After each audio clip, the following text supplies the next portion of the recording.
Here in Greater Des Moines, we're the unexpected sports mecca that feels like home.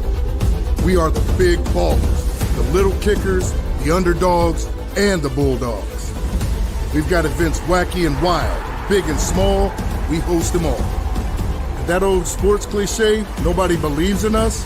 Nah, when you come here, you'll believe it. Because in Des Moines, only the S's are silent. Let's go!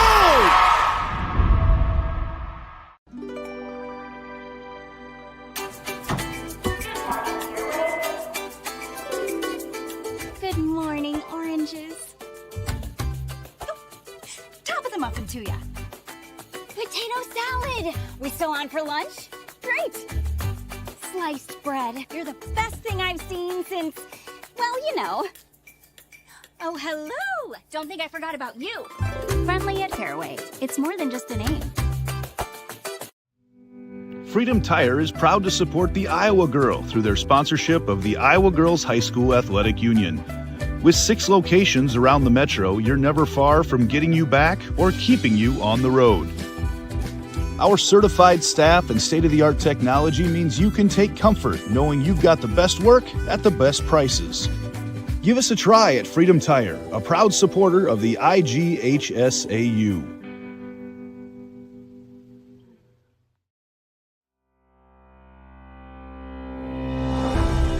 Hello, I'm Brent Johnson, President of the Iowa Farm Bureau. And I'm Erin Gerlich, Executive Director of the Iowa Girls High School Athletic Union. We'd like to thank you for joining us for the Girls State Softball Tournament. The Iowa Farm Bureau knows that strong, vibrant schools are the cornerstone of our communities. That's why we're proud to be the title sponsor of the Iowa Girls High School Athletic Union and this amazing state tournament. This tournament not only showcases Iowa's elite teams, but the athletes competing here today are among our nation's best and brightest. And Iowa's farmers are among the nation's most productive. Our partnership with the Girls Union gives us the opportunity to recognize both, all while supporting and lifting up the Iowa girl. With the help of the Iowa Farm Bureau, we celebrate students' efforts not only on the field, but in the classroom as well. The Iowa Farm Bureau is committed to your success and supports our organization and the Iowa Girl. Through millions of dollars they provide in awards, grants, and scholarships that recognize athletic and academic excellence. As Iowans, we have a lot to be proud of. Whether you're a student competing here today or a fan tuning in, we all play an important role in making our state great. So, from the Iowa Farm Bureau and the Iowa Girls High School Athletic Union, congratulations to your school on a terrific season, and good luck in the tournament games.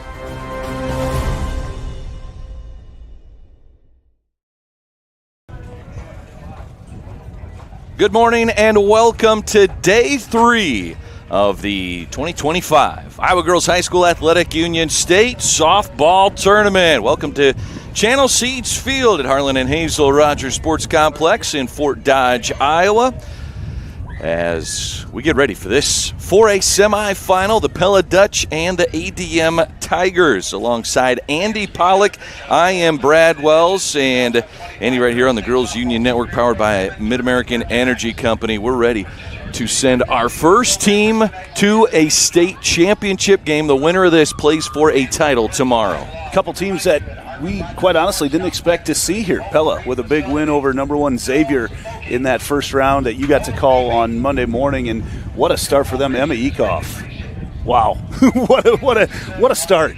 Looked phenomenal. 8 strikeouts in that win over Cedar Rapids Xavier, and got it done. 2 for 4 with a home run as well. Does it at the plate from that leadoff position.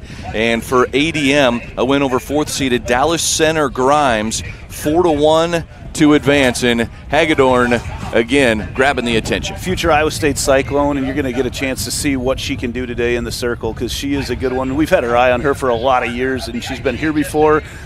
Being around Central Iowa, had a chance to see what she does against a lot of the big schools too, and you can't tell. I mean, she is a great future Cyclone, and seeing Coach Pickerton out here walking around and big smile on his face when he sees what Hagedorn can do. And just a junior. She's got another year yet of school ball. All right, we'll be back with starting lineups, team introductions right here on Channel Seeds Field, a 4A semifinal between Pella and ADM. Hello, I'm Brent Johnson, an Iowa farmer from Calhoun County and president of the Iowa Farm Bureau. As proud title sponsor of the state softball tournament, the Iowa Farm Bureau is dedicated to creating a vibrant future for Iowa through partnerships and programs that help cultivate individuals with great character, a strong work ethic, and exceptional leadership skills. Making it to the state tournament is a great accomplishment that takes a lot of support. That's why we provide millions of dollars in awards, grants, and scholarships that recognize athletic and academic excellence. The well-being of Iowa students is also very important to Farm Bureau. That's why we provide concussion insurance coverage at no cost for all students in grades 9 through 12 who participate in a sanctioned sport. As just one of only 7 states to provide this coverage, it's just another way we're striving to support Iowa's outstanding young leaders. So, from the Iowa Farm Bureau, congratulations to all the players and coaches on an outstanding season, and good luck in the tournament.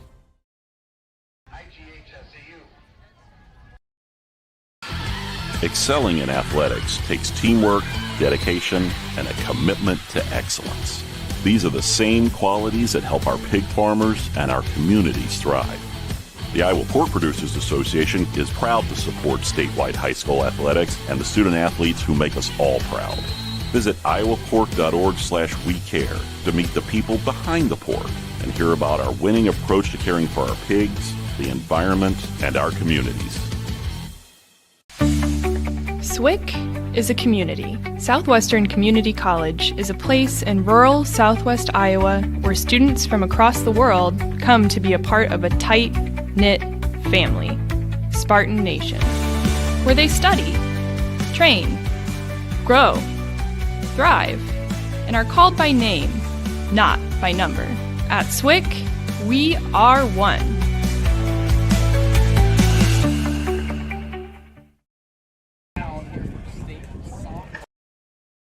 At MidAmerican Energy, we're one company serving 1.6 million people who all need energy that's available 24/7. That's why we work 24/7. That's why we make investments in our systems that make us more resilient to extreme weather. That's why we generate power from all available resources to cover the variables in supply and demand. And that's why when the power is knocked out, we work around the clock to restore power to you. MidAmerican Energy, obsessively, relentlessly at your service. Welcome back to day number 3 at the Iowa Girls High School Athletic Union State Softball Tournament. The first game of the day, the 8th-seeded Pella Dutch taking down number 1-seeded Cedar Rapids Xavier in the quarterfinals. Will take on ADM, the 5-seed, who took care of business against Dallas Center Grimes in the quarterfinal rounds. The other semifinal game will be later today after this game right here on Channel Seed Field. Another upset. 7th-seeded North Scott took down Norwalk 7-1, and 3rd-seeded North Polk, the highest remaining seed, an 8-7 nail-biter, a win against Western Dubuque. They had to come back in that one with 4 runs in the final inning to come back and tie it up and win in extras. So that has been, this 4A is a coin flip for anybody right now, because we've seen, other classes too. We've seen some really close games, but 4A just thrown into shambles right away, and I love it. 1-game playoff, anything can happen. For the 8th-seeded Pella Dutch, their second state softball tournament in school history. Their first one came in 2015. And for ADM, their 10th appearance at state, 5th consecutive state tournament.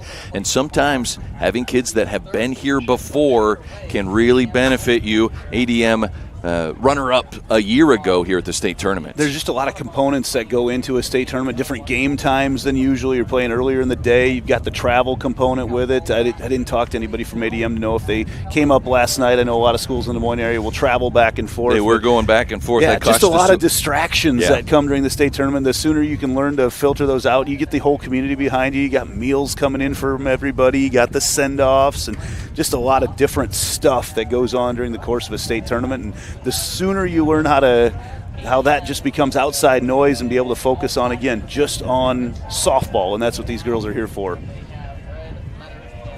As we await the announcements of the starting lineups, a couple fun storylines here for the Pella Dutch and head coach Katie Banowitz. She is getting married on Saturday, and after the regional final win, once Pella qualified for the state tournament, she said, all of the softball moms came up to me and said, what do you need to help get ready and be ready for your wedding? Softball moms are great. They're always, and softball's a little bit different animal, and you know this having daughters too, and watching yours come up through the club ranks. I mean, it becomes a family with everything, not just your school team, but your club team. And a lot of these girls will play together on different club teams as well. So you're in hotels with them all the time, and you just get a chance to really build that family type atmosphere. And that's what you've got right now. And hey, something needs to get done. You've got a group of moms there ready to get her done. And a week like this, experiences like this really help build some of that chemistry too. ADM, I know 4 returning starters from a year ago, but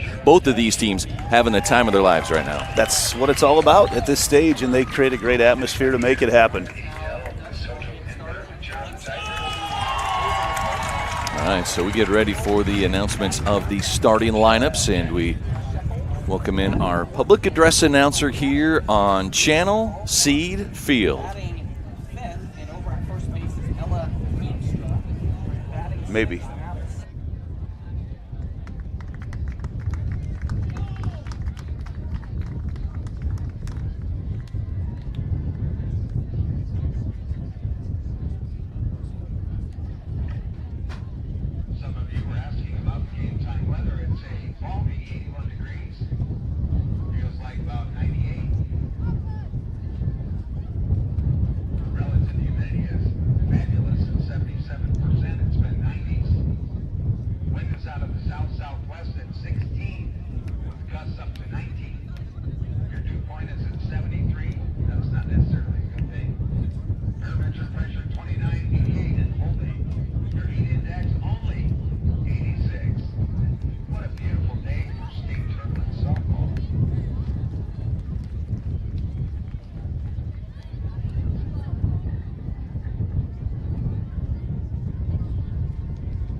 Here in Greater Des Moines, we're the unexpected sports mecca that feels like home. We are the big ballers, the little kickers, the underdogs, and the bulldogs.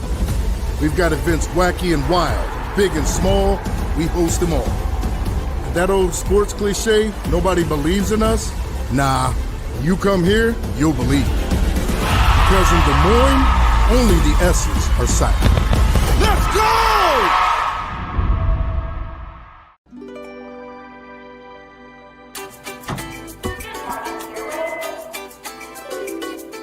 Good morning, oranges.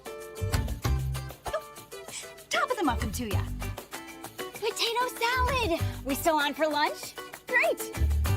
Sliced bread. You're the best thing I've seen since, well, you know. Oh, hello. Don't think I forgot about you. Friendly at Fairway. It's more than just a name. Freedom Tire is proud to support the Iowa Girl through their sponsorship of the Iowa Girls High School Athletic Union. With 6 locations around the metro, you're never far from getting you back or keeping you on the road. Our certified staff and state-of-the-art technology means you can take comfort knowing you've got the best work at the best prices. Give us a try at Freedom Tire, a proud supporter of the IGHSAU.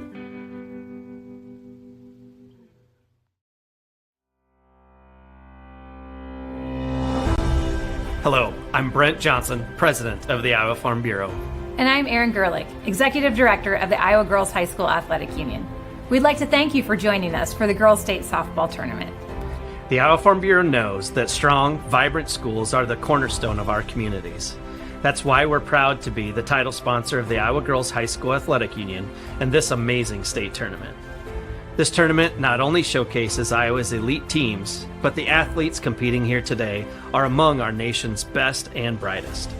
And Iowa's farmers are among the nation's most productive.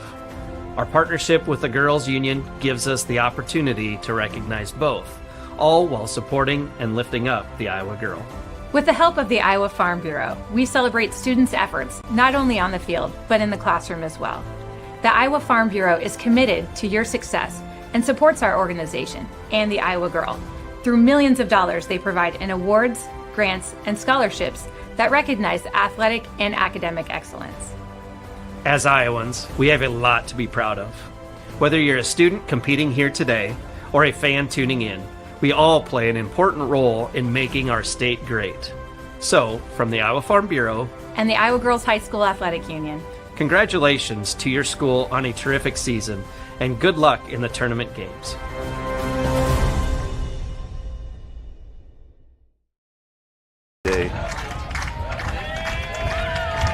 We get ready for 4A semifinal number 1. You're watching the 2025 Girls State Softball Championships presented by the Iowa Farm Bureau as the sole title sponsor, the Iowa Girls High School Athletic Union. Iowa Farm Bureau believes in the Iowa girl, cultivating character, work ethic, and leadership on and off the field. By investing in Iowa's youth, they're investing in Iowa's future. Throw down to second from Kinsey Maxwell means we're moments away from leading things off. Emma Ekoff for 8th-seeded Pella for the Dutch. Had 8 strikeouts and a home run in that semifinal round game, as we talked about earlier. For the Dutch, in their semifinal game, Andy, it was a no-hitter through 5 innings, and finally Pella broke out in the 6th inning. 4 runs on 4 hits. And a first pitch from Lauren Hagedorn spins in for strike 1. I think you're going to see a steady diet of rise balls coming from Hagedorn. She's got a little natural movement anyway on her fastball that moves up, and you're going to see a lot of pop when that rise ball comes in. Swinging through strike 2, prime example. No balls, 2 strikes. Hagedorn getting ahead early. I like what Coach Banowitz has done, putting Ekoff as the leadoff batter and really protect her.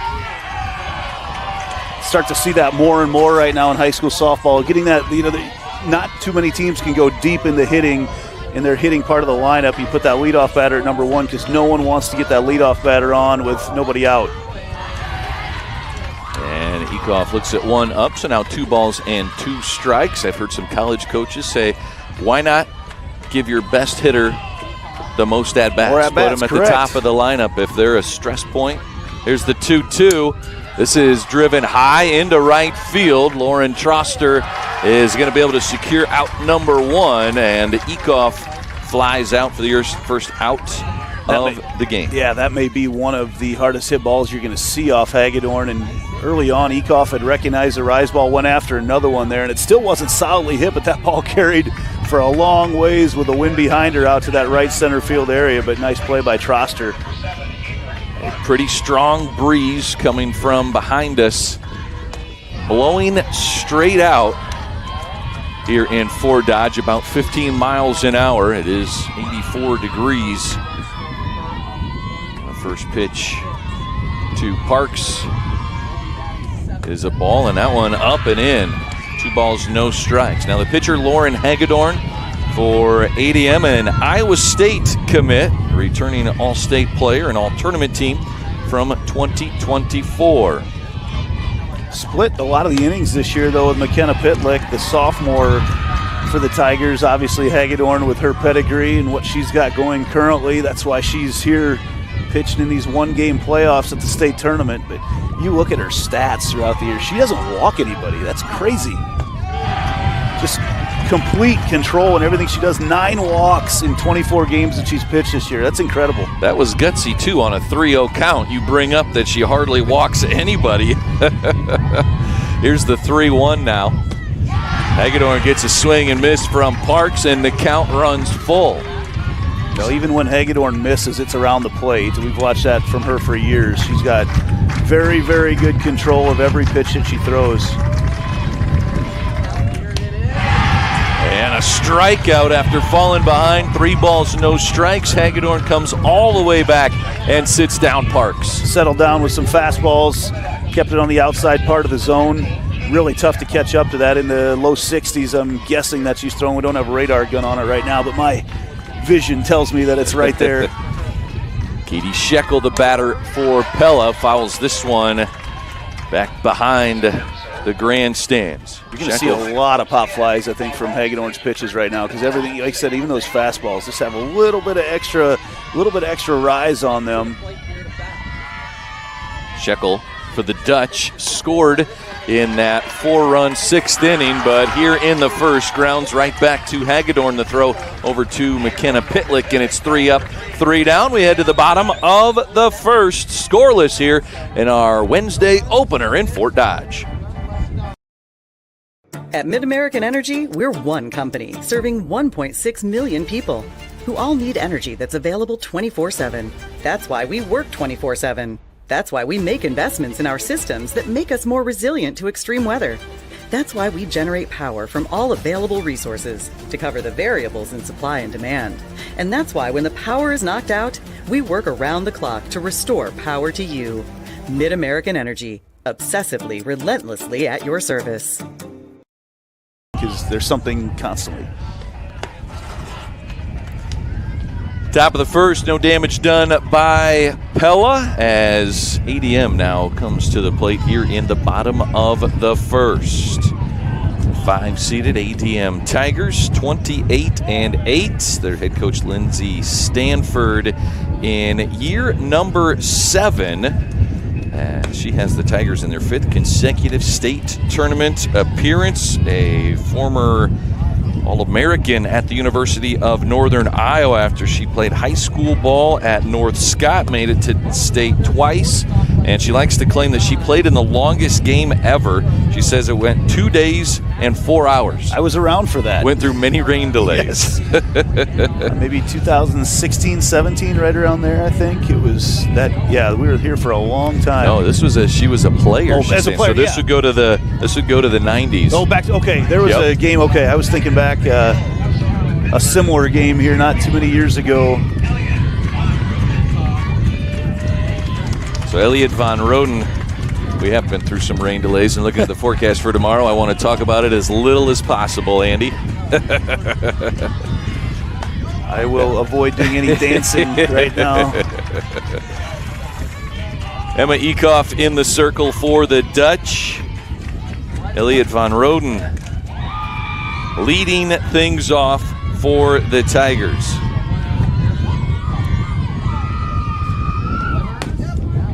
And Eekhoff pumps a strike in there to even the count at 1-1. Von Roden with one hit in the quarterfinal round win. This infield is playing in a long ways right now. You see that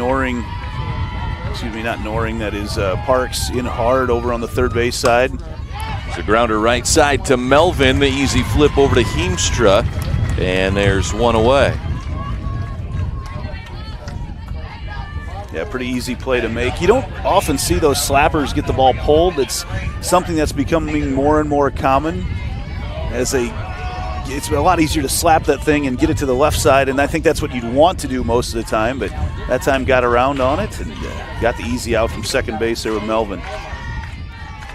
So Lauren Hagedorn, the batter, and Eekhoff delivers just low. Eekhoff has an excellent drop ball. Andy, as you mentioned, I was able to do the quarterfinal round game, and against the top-seeded Xavier Saints, it was 8 strikeouts, but it was a load of ground balls as she keeps her infield busy throughout the game. You're seeing that on display right now as she goes away with the drop ball, and that's a really tough pitch because you have to step at it as it's going on the outside corner, and then as it drops, it makes it even harder to pick up solid contact, and you see a lot of action will come to Parks over on that third base side against these right-handed hitters.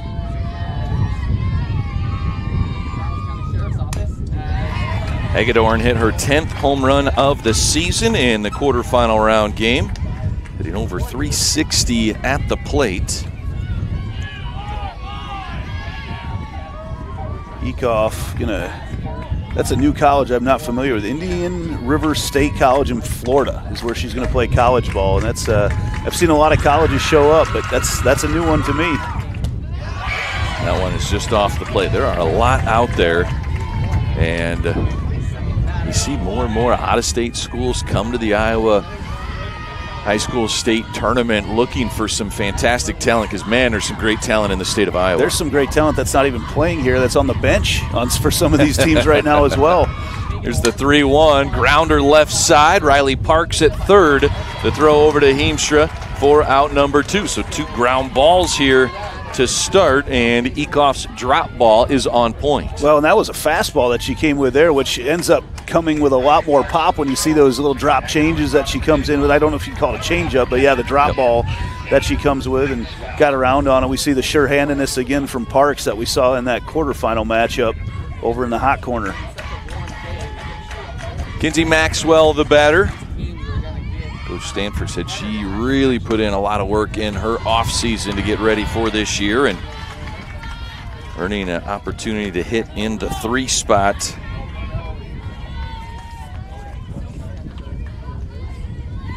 Maxwell hitting over 450. And Ecoff delivers the strike. That's a pitch that you might want to hope that you see again. Ecoff does not put many pitches in that spot. If you see it there, you're going to want to take a big whack at it. Here's the 1-1. Fouled back by Maxwell. Just end up on top of every pitch, it seems like, when Ecoff is throwing. And then, one of these times soon she'll come with that inside fastball, and bam, it comes in there quick. Kinsey Maxwell now battling with 2 strikes. Just a sophomore for the ADM Tigers. Ecoff's pitch off the plate. You see if they get on the base paths. ADM, ton of speed on their team. You go up and down their lineup, and so many of these girls have run at the state track meet over the years. Really fast team. Changeup drops in there, but stays up, and the count runs full 3-2 for Kinsey Maxwell. Maddie James in the on-deck circle.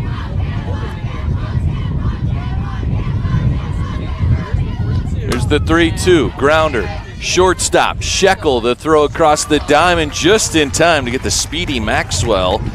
And 3 up, 3 down, 3 ground balls on the pitcher, Ecoff. We head to the second inning. This is the 2025 Girls State Softball Championship, brought to you by the Iowa Farm Bureau. Different people have different needs, so Delta Dental of Iowa has affordable dental and vision coverage that meets you where you are. Small business on a budget? We have options with no employer costs. Traditional Medicare plans don't cover dental, but we do. And if you can't get benefits at work, you can buy direct from us. Plus, we give back to local communities, so you help make an impact. Choose Delta Dental for your smile, for your health, for your community.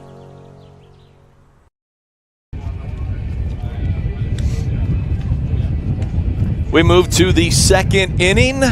3 up, 3 down for both squads here in the 4A semifinal round game. As the Pella Dutch bring Lucy Carlson to the plate. The catcher, steady, reliable, fantastic defensive player, just a sophomore, and pretty good with the bat in her hands as well, hitting over 260 on the season, 3rd on the team with runs driven in. She will come up with nobody on to start the second inning. I think a key in this game with the talented pitchers is at some point, I think the breakout's going to come when one of the leadoff hitters gets on and you're able to bunt some people around and create some havoc on the base paths, because it's a lot easier to try to get a bunt on the ground against some of these pitchers than it is to try to get there safely, hitting, swinging away.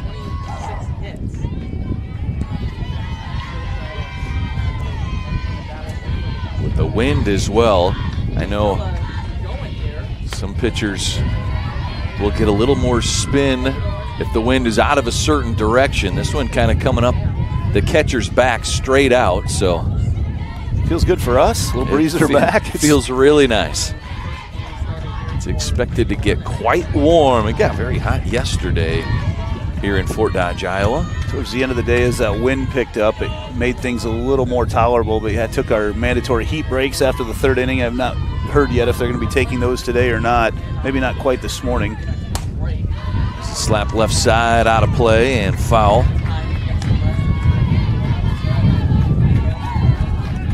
But you can, I don't know if you guys can hear on the stream right now that we can hear in our microphone, in our headsets, but there is a lot of wind whipping through here today.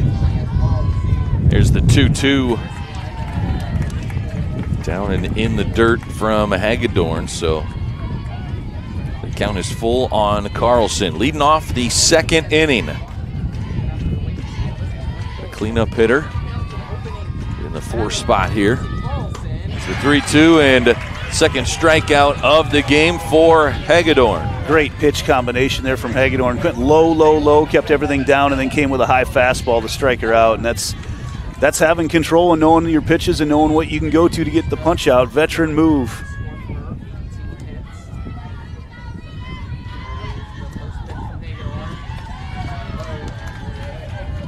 Pitch low to Ella Heemstra.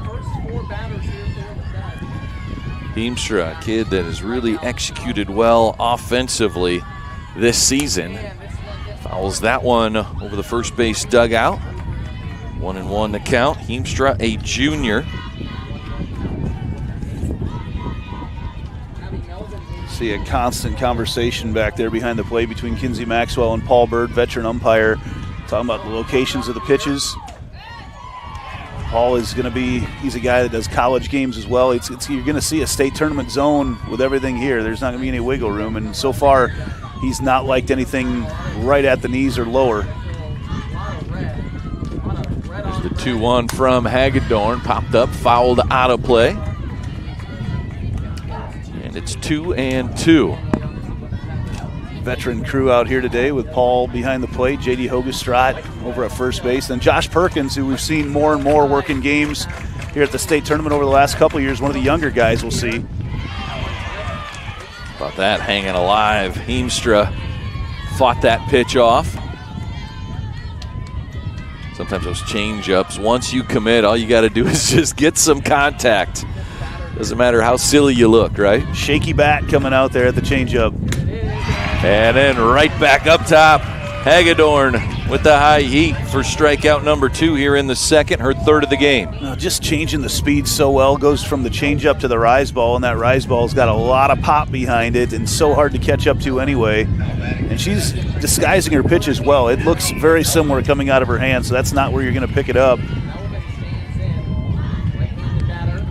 Abby Melvin, a hit up the middle, diving stop by Elliott Von Roden, but it'll be an infield single for Abby Melvin. Great effort by Van Roden over there at second base, but just no chance in the sport of softball. 60 feet between the bases, you're not going to get that play. You keep it in the infield, maybe keep a single from stretching into a double, but outstanding effort, just kept everything in front of her, but nice piece of hitting there by Melvin. Melvin had an RBI single in the quarterfinal round game, gets the Dutch their first hit of the game, and Riley Parks now an opportunity to try and keep things alive here with 2 outs. That's the tough part with 2 outs. Makes it really tough to manufacture anything. Swing and a miss for strike 1. Pella comes up with a lot of lefties, but not necessarily not slapping at all, just up there true lefties hitting. Don't see that very much at all. The 1-1 shows spun and just out of the grasp of Maxwell, the catcher.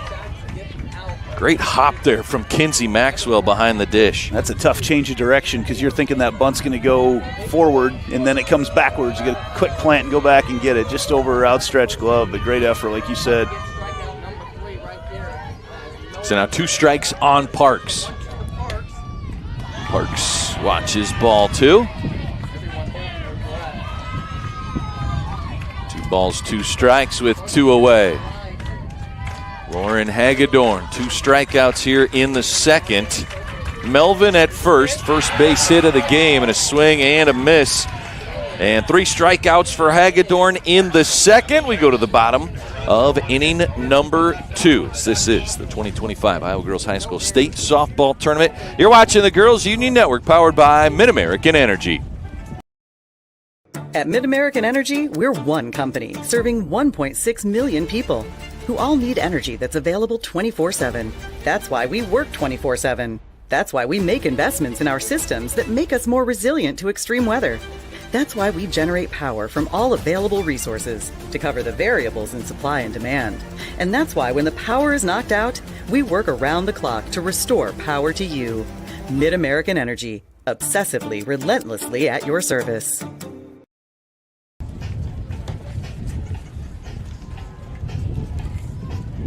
The winner advances to the Class 4A State Championship game. Alongside Andy Pollock, I am Brad Wells. We head to the bottom of the second inning, 4-5-6. Coming to the plate for ADM, we will begin with Maddie James. James, a senior, headed to the University of Arkansas to be a student. Coming off a state track appearance, middle distance and 400 hurdles runner. fifth year as a starter for we've the seen her Tigers. for a long time playing for ADM. Stalwart in that lineup. First pitch from Emma Ecoff down in the dirt for ball one. ADM's youth program has been something that a lot of schools, a lot of places have tried to emulate over the years. They've got a really, really nice club coming up through, and you can see it in their varsity and how things look at the high school level. And I think that's so important in the sport of softball, that development. And club ball has been a huge part of it, but it's what you allow those girls that maybe don't have the means to travel and play all over the place, and you get a club of your school. And that's been you look around in so many of these different places. You get TC over in Pella. You've got the Tiger Club in ADM, and just a couple clubs that they give everybody a chance to play early on and really get some of that talent coming up through. And then you get to the high school season, and instead of maybe 1 or 2 practices a week and some games on the weekend or every other weekend, all of a sudden now you lock in 5-6 days in a row with either a practice or games, and there's really an opportunity for a lot of development, both individually and as a team, isn't there? And they come through, and you've got the lower levels. 8th grade, I know, is where they start down in Central Iowa. I think ADM even starts in 7th grade. Certainly that way at other places, but the coaching staffs, you see it a lot of these places, it's coaching staffs who have been around for a long time as well, and they've got a good hand in that youth program, bringing it up through. And the key in a lot of this is developing that pitching early on and identifying who can handle it, who can handle mentally, not just physically, but who can handle mentally, whose moms can handle mentally their kids pitching. So there's just a lot to it. There's some dads that need to be able to handle it mentally as well. There's the 3-2, another strikeout for Ecoff here at the state tournament. It is her first of this semifinal game, and there is one away. Again, good pitch combo coming from Ecoff, and I think if either of these teams, again, it's going to come back to someone getting a leadoff runner on and trying to manufacture something. I think 1-2 will probably win this game. A couple really talented pitchers and defenses behind them. Kennedy Stanford, the DP in to hit here with one away. Coach Lindsay Stanford's daughter. Another track star, yeah. Going to Southwest Minnesota State University to continue her track and field career. Helps out at first base this season as well. They said up the middle, fielded by Shekel. To throw over to first is in time. And another ground ball created by Ecoff. That is the 4th ground ball for an out in 5 batters. Shekel moves really smooth over at that shortstop spot. You see her get her body in front of it. Ball took a little weird hop, but she had played it just perfectly, kept everything in front of her, able to make the play. We've seen the ball come off her hand a little weird both times she's made those plays over at shortstop, but keeps it right on the money over to Heemstra. McKenna Pitlick now the batter. First baseman and second pitcher for this Tigers squad. Ecoff keeping everything so low in the zone. Everything is right at the knees or lower.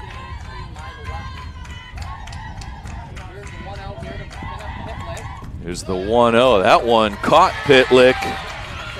And ADM with their first base runner of the game coming here in the second inning. I didn't see where it hit. The sound of it maybe off a kneecap, but she certainly didn't react like it came off a kneecap. I don't know if we'll see that on the tight replay or not, but was watching from behind, was blocked a little bit, but she knew it. Everybody knew it right away that it was off something, shin or kneecap, I assume, based on the locations of the pitching that Ecoff has been throwing.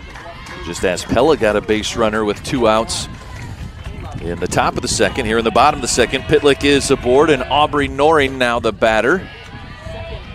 And that drop ball just drops out of the strike zone for ball 1. It's just a second batter that Ecoff has hit all season long.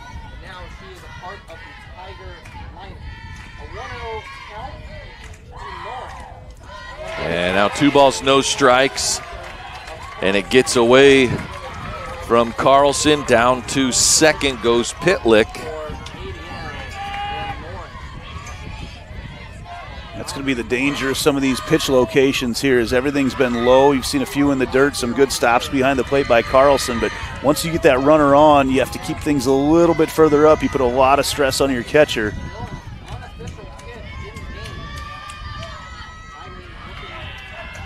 Here's the 2-0, and a swing and a miss by Noring. Yeah, Ecoff just continuing to work that drop ball low in the zone. Through these first 3 pitches to Noring.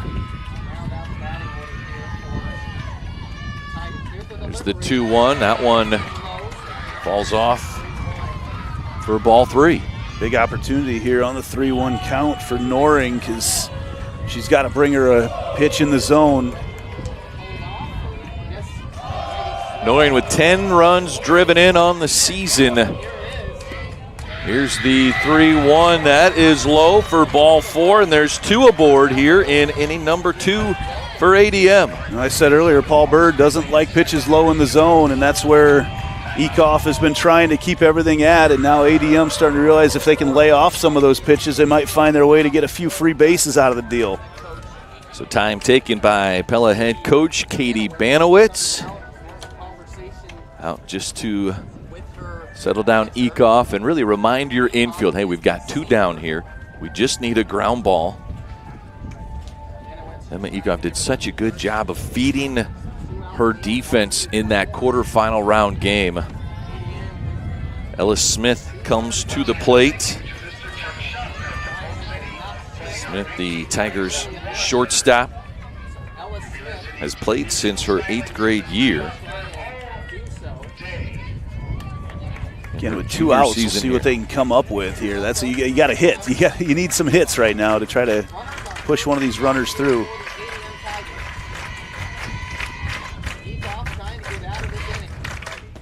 First pitch from Ecoff, low in the zone for ball 1. I think you're going to start to see ADM take a lot of pitches right now and really identify pitches that are up in the zone if they're going to be swinging at anything. This zone is definitely going to work against and it's been consistent on both sides, but it's going to work against the pitches that Ecoff likes to throw. And brings that drop ball up just enough. 1 ball, 1 strike. Might see some harder hit balls too with her having to keep it up in the zone a little bit more.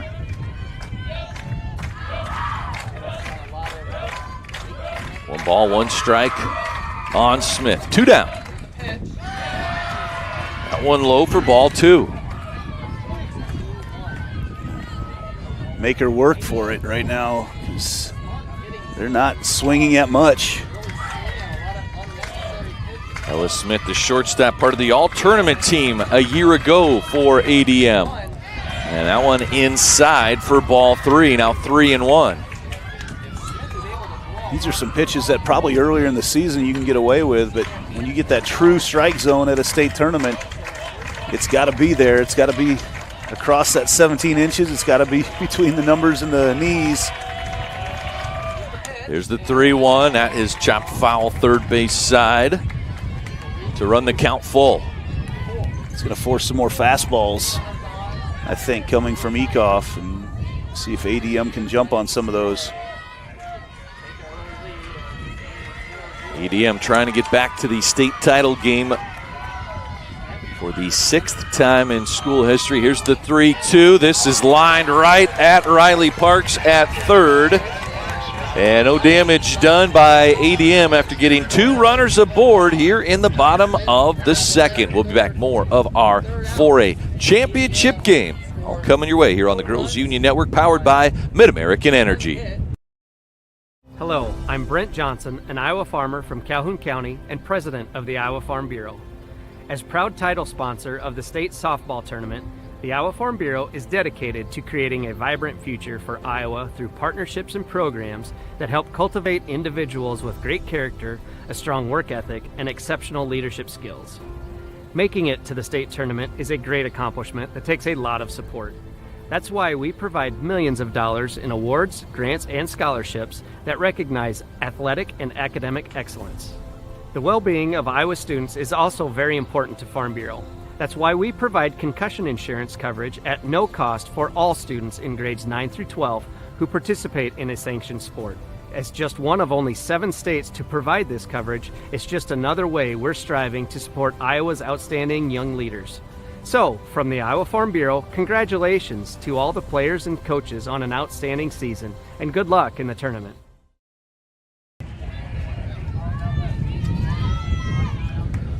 Scoreless as we head to the third inning.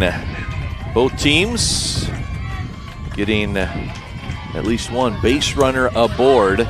Bunt attempt by Van Zanti, fouled straight back into the net for strike one on the first pitch from Hagedorn. Yeah, hard focus on getting that leadoff runner on right now by any means necessary. You see Noring in hard over on the third base side. Pitlick starting to creep in from the first base side as well. There's a grounder pushed right side. Pitlick up to field it, and to Van Roden, who was covering nicely. 3-4 if you're keeping your book at home for out number one here in the third. Well, there's a lot of different parts to that, too. I mean, Hagedorn with 4 strikeouts early on, just trying to get some contact, make the defense move around a little bit. You get the rotation that comes from bunting as Pitlick has to come in. Van Roden has to go over and cover. Just trying to maybe make them throw the ball away, get a couple girls doing some things. I'm not going to say they're not comfortable doing it, but not things that they normally do at their regular position. All you can do as a hitter is put pressure on the defense, make them make a play sometimes. Here's the 0-1. Slap left side, and Hagedorn ahead in the count. No balls, 2 strikes, but Thomas showing some good aggressive approach at the plate. And then you got Ekoff back at the top of the order coming up next again, so you got to be thinking ahead a little bit right now if you can figure out a way to get somebody on. And Ekoff, we saw some really solid contact from her in her first at-bat.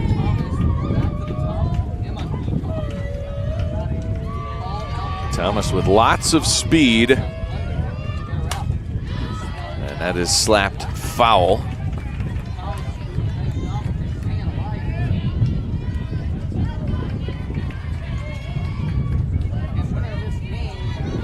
Seen a lot of at-bats here at the state tournament, Andy, where they foul it off. You get to that 8-9 pitch count. You know it's a quality at-bat at that point, whether you get on or not. You see a lot of pitches.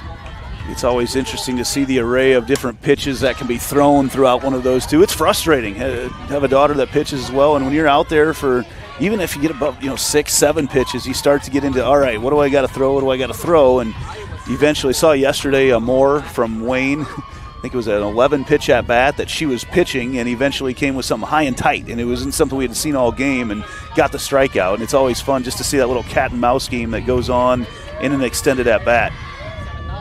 Count still 1-2, and Thomas fouls off another one. So the 7th pitch of this at-bat is coming up. Be a little grinding as a pitcher right now, having to figure out how to throw something by. And we will see one more. She's kept everything up in the zone so far against Thomas. A huge deal right now to get your number 9 batter on the base paths. Hagedorn, the junior, working against Thomas, the senior. Just keeps chipping away. So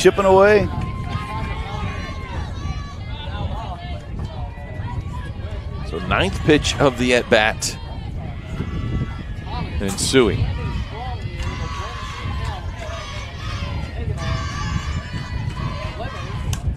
A little slap just in front of Smith. What a diving catch by Ellis Smith. That is not an easy play. No, because those little tailing balls initially look a lot harder hit, so you don't get a good jump on them. And Smith, you're going to see, gets a good read on it right away. I thought it was going to drop in that gap, and Smith, full extension to make the play. So 2 down now for the ADM defense. That was a great at-bat for Thomas, but Smith just a little bit better at the end.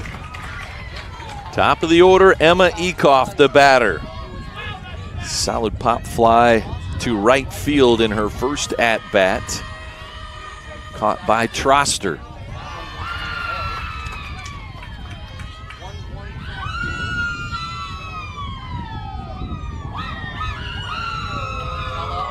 Got Ric Flair up in the crowd, I think, today.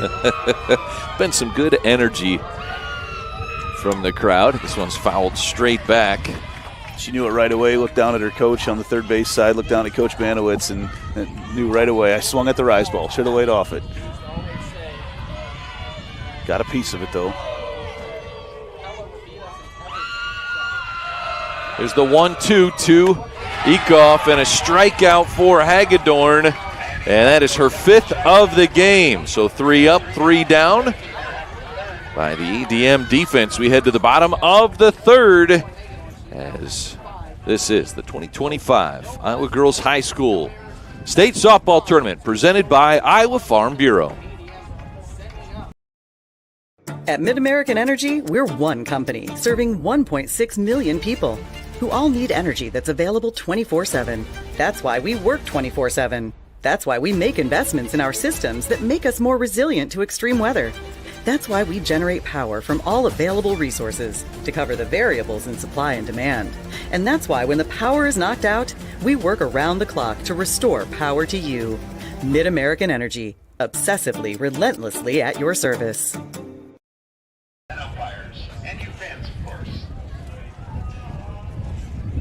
Welcome back to the first game of the day here in Fort Dodge, Iowa. As the 4A semifinal game between the 8th-seeded Pella Dutch and the 5th-seeded ADM Tigers. Scoreless through 2.5. And you had mentioned the hydration break. We did just have an announcement here after the 3rd inning. They will take a break for the athletes for a few minutes. So after this half inning, a little extended break before we start the 4th. Aniston Tolari.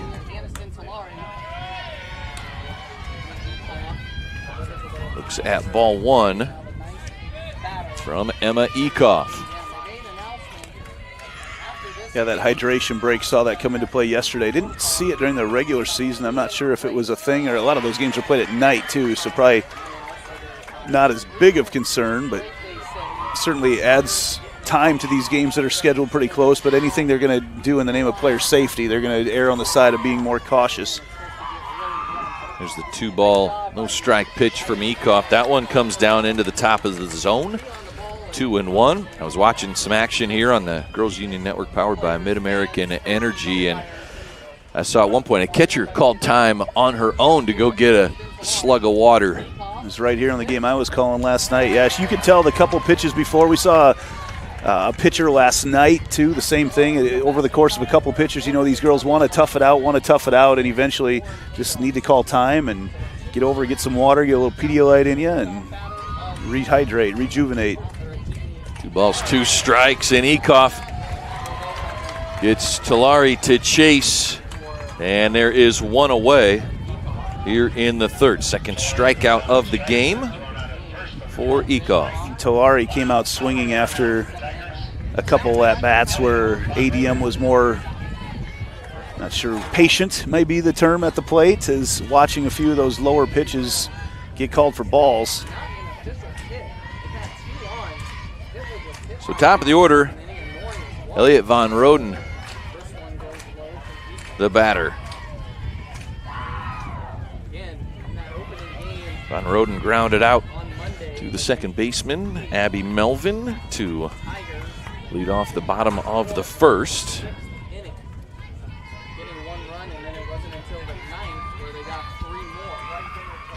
Ekoff in the circle. Here's the 1-0. In there for a strike. Yeah, you see that pitch again, just having to be brought up a little bit more than what Ekoff would probably like. See if these ADM hitters can take advantage of it. Talking to Pella head coach Katie Banowitz earlier this week.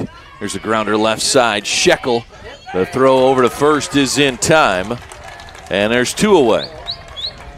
She says it has been an absolute joy to coach Emma Ekoff. Really does an excellent job executing pitches. Is just a workhorse. This season registered her 400th career strikeout and her 30th career home run this season. I've been told from coaches of hers in other sports that it's a very, very similar feedback. Just a fun player to be around. Always like to hear stories like that.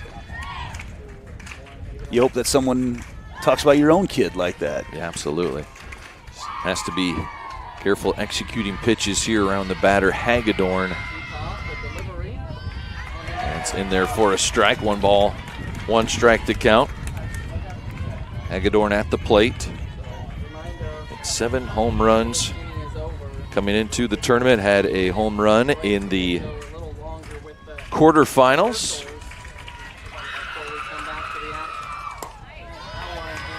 And looks at strike 2. Well, you've seen Eekhoff come with a few straight fastballs right now. I haven't seen, I don't think, back-to-back fastballs yet today. I'm not sure you saw it in that quarterfinal win too, but she's playing around that outside corner. See if she comes back with a drop here. Here's the 1-2. Spins it down into the dirt, 2-2. Have a chance to play around with a pitch on that 1-2 and maybe induce a swing. Hagedorn very disciplined at the plate, though. You mentioned she's through the club circuit, too. I mean, she's seen it all. There's the 2-2. And Hagedorn swings through strike 3. Eekhoff with a pair of punch-outs in the third as we head to the 4th inning in this 4A semifinal round game. You're watching the Iowa Girls State Softball Tournament presented by Iowa Farm Bureau on the Girls Union Network, powered by MidAmerican Energy. Excelling in athletics takes teamwork, dedication, and a commitment to excellence. These are the same qualities that help our pig farmers and our communities thrive. The Iowa Pork Producers Association is proud to support statewide high school athletics and the student athletes who make us all proud. Visit iowapork.org/WeCare to meet the people behind the pork and hear about our winning approach to caring for our pigs, the environment, and our communities. SWIC is a community. Southwestern Community College is a place in rural southwest Iowa where students from across the world come to be a part of a tight-knit family, Spartan Nation, where they study, train, grow, thrive, and are called by name, not by number. At SWIC, we are one.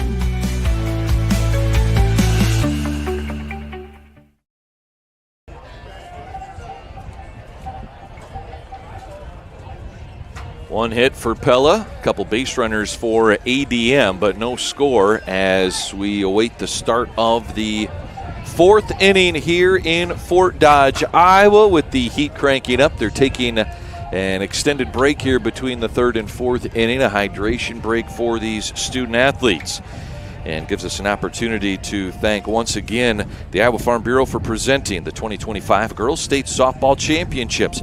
As the sole title sponsor of the Iowa Girls High School Athletic Union, Iowa Farm Bureau honors both academic and athletic excellence, helping to nurture the next generation of Iowa leaders.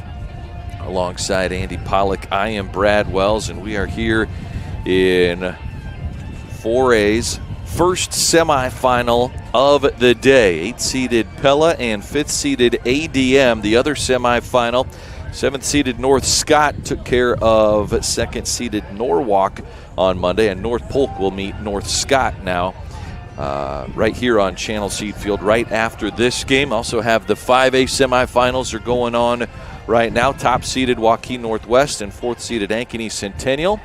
They are just underway over on Iowa Central Field here in Fort Dodge, and you got an update. Yeah, Joaquin Northwest, couple runs, not even done at the end of the first, and that might be enough. Sophie Schlater, we've talked about her off the air, but man, she just set a 5A record for strikeouts in that quarterfinal win for Northwest on Monday, and 15 in one game. How about that?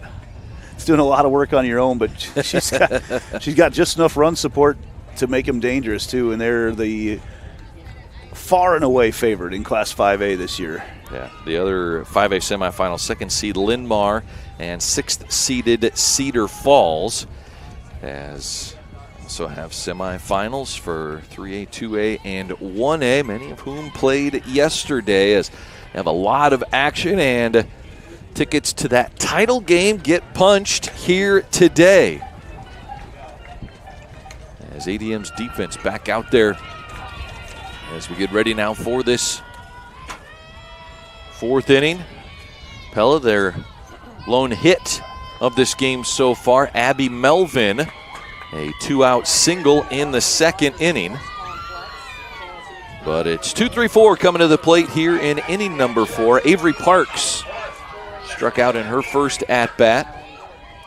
Will face Hagedorn, shows bunt right away, and it's back into the net. A couple early inning bunt attempts right now for Pella, trying to get things moving around, get a chance to get an early base runner on. I said 2 runs it would take to win this game. Maybe it's just 1. Yeah. We'll see. The way these pitchers are cruising right now. No balls, 2 strikes. Hagedorn being efficient with Parks. Parks did work to a full count after falling behind 0-2.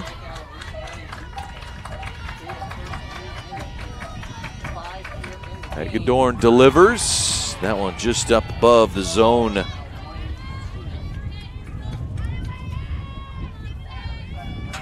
Again, hanging out, everything's right around the zone.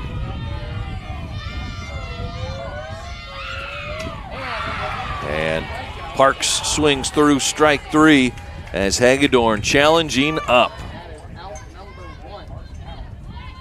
6 strikeouts now for Hagedorn. And Katie Shekel, the batter, grounded out in her first at-bat. Part of a 1-2-3 first inning. It's Lauren Hagedorn, a strikeout, a pop-out, and a ground-out back in that first inning against the top of the order. Shekel looks at strike 1. Hagedorn working low to high right now. I like that approach, especially with this strike zone being called. Start with that, get that first strike, and then go to work. Hagedorn, a pitcher who likes to control the game, likes the ball in her hands.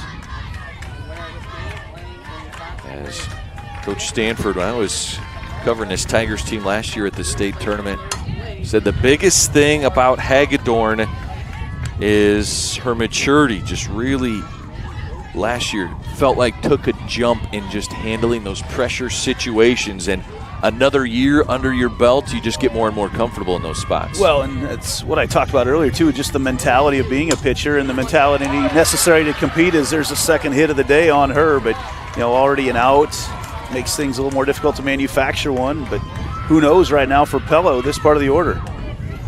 Katie Shekel with a 1-out single to right. Lucy Carlson now comes to the plate.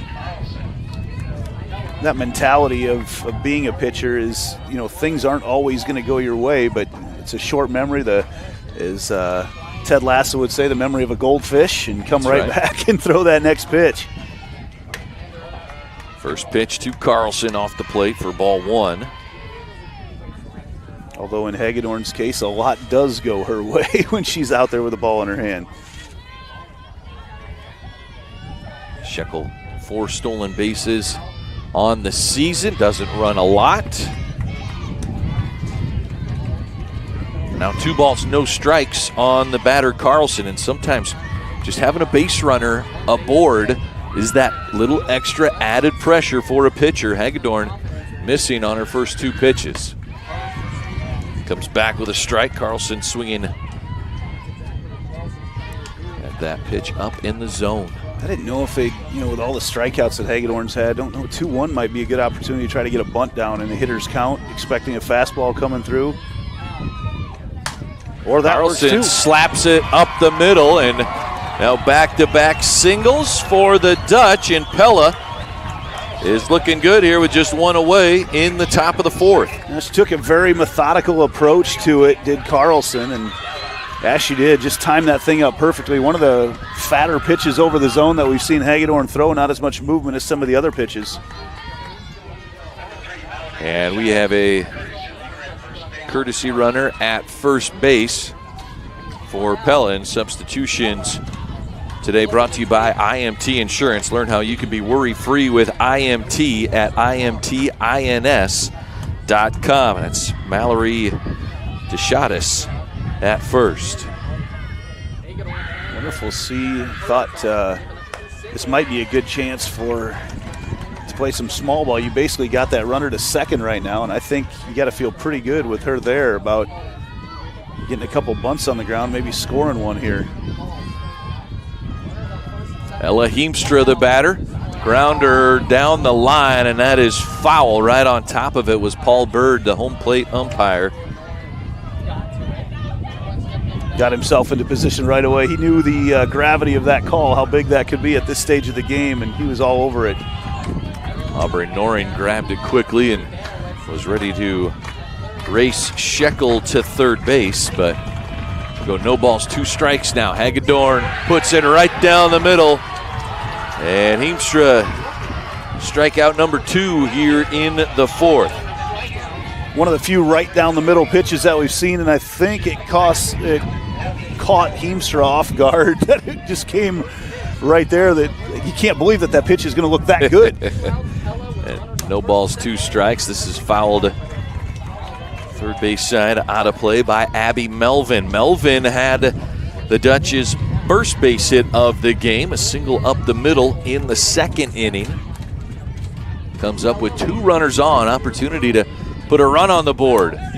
And that is sliding foul as well. No balls, 2 strikes now. Melvin staying aggressive. I believe it was the first pitch of her at bat she hit up the middle. Yep, ripped it right back the middle. That time, a little changeup coming from Hagedorn, just changing the tempo a little bit, and Melvin caught a tiny bit of that ball. Here's the 0-2, and Hagedorn, 3 strikeouts in the 4th. She has 8 now in the game as we head to the bottom of the 4th. Still scoreless here in this 4A semifinal. At MidAmerican Energy, we're one company serving 1.6 million people who all need energy that's available 24/7. That's why we work 24/7. That's why we make investments in our systems that make us more resilient to extreme weather. That's why we generate power from all available resources to cover the variables in supply and demand. And that's why when the power is knocked out, we work around the clock to restore power to you. MidAmerican Energy, obsessively, relentlessly at your service.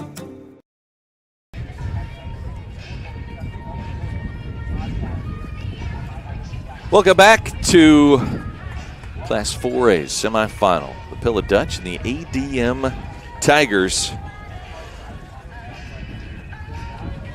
As this is the Girls Union Network powered by MidAmerican Energy Company. Alongside Andy Pollock, I am Brad Wells. Here to witness the first team of the 2025 state tournament to punch their ticket to the state championship game. Potentially, so long as this game ends before the 10:30 started 5A game.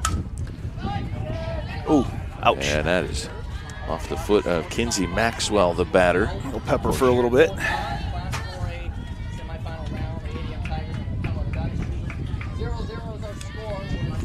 Emma Ekoff, the Pella Dutch, 3 strikeouts in this game. Just 1 walk, 1 hit batsman. Both the walk and the hit batter came in the 2nd inning.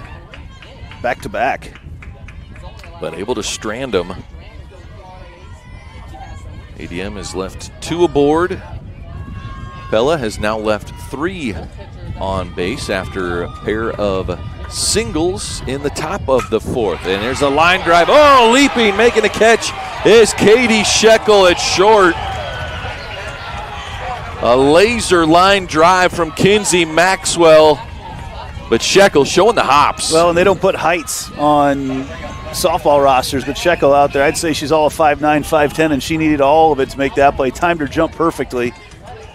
Got the out, and Ekoff has got a lot of help from her infield today. In fact, I'm not even sure, has there been anything to the outfield yet? I don't think there's been a ball hit out of no balls hit out of the infield yet. Maddie James, the batter for ADM. Goff missing the strike zone there, 1-0. Ekoff to make a comparison to some of the great baseball players of the past. Has a little Greg Maddux in her right now. Just pitching to contact right now, working fast and very methodical in everything that she does. Hit some spots, feeds her defense. 2 balls, no strikes here on Maddie James. James struck out in her first at-bat to lead off the second inning. Shows bunt, looks at a strike.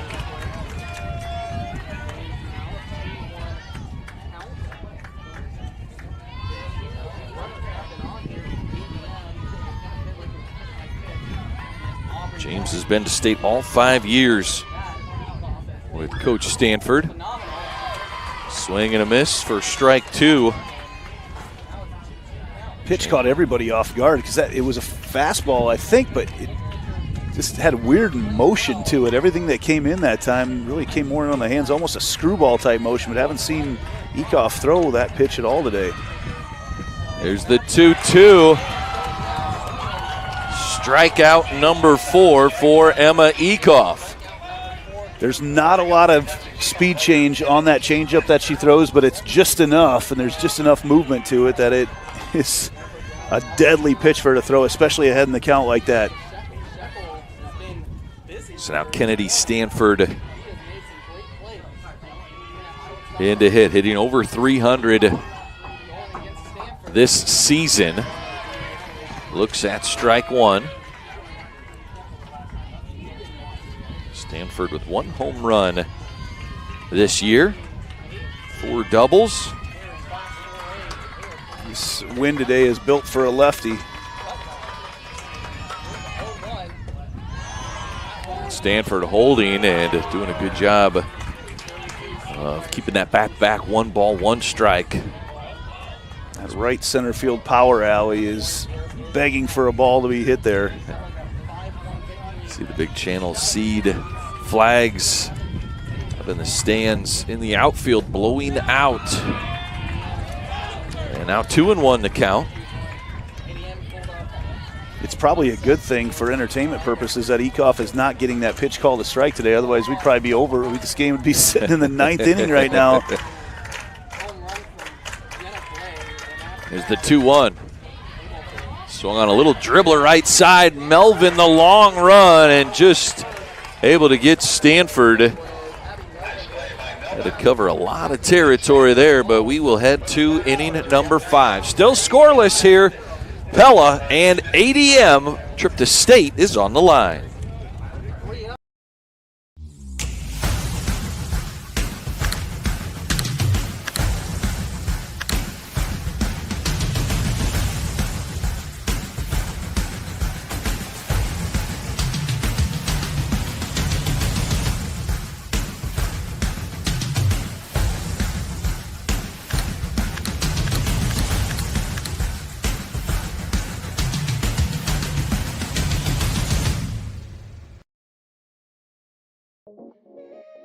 This is you.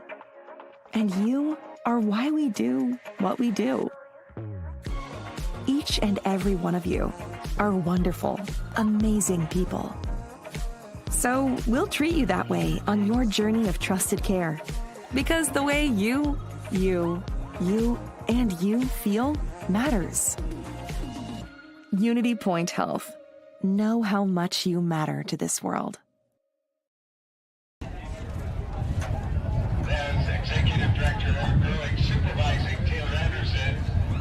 We move to the top of inning number 5.